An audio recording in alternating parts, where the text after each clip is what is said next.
Because you remember one video that went viral where the guy was saying that he wanted to leave this and that. It shouldn't be so difficult for someone to leave a record label.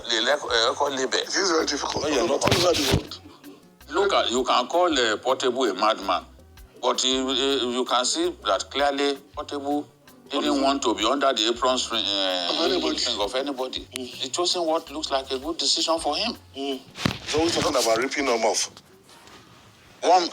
Yes, now that is what they do. And when you want to leave, because they operate like a cult, they make sure that you don't get shows. Now this boy was already depressed.